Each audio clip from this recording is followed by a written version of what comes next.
ചെറായി എലിഞ്ഞാംകുളം ബാലഭദ്ര ക്ഷേത്രത്തിലെ മഹോത്സവത്തിന് കൊടികയറി. മെയ് 17-ന് ആറാട്ടോടെ ഉത്സവം സമാപിക്കും.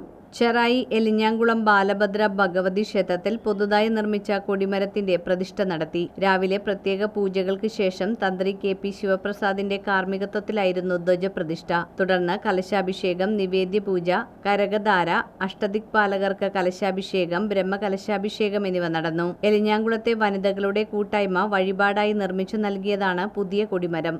ശാന്തിമാരായ സന്തോഷ്, അരുൺ, ബിനു, പ്രേംജി, അജയ്, ബിജു എന്നിവർ സഹകാർമ്മികത്വം വഹിച്ചു. ചടങ്ങുകൾക്ക് പ്രസിഡന്റ് ദിനേശ് കുമാർ പുത്തൻവീട്ടിൽ, സെക്രട്ടറി ശ്രീജിത്ത് കളപ്പുരയ്ക്കൽ, ഖജാൻജി ജിതേഷ് വാരിശ്ശേരി എന്നിവർ നേതൃത്വം നൽകി.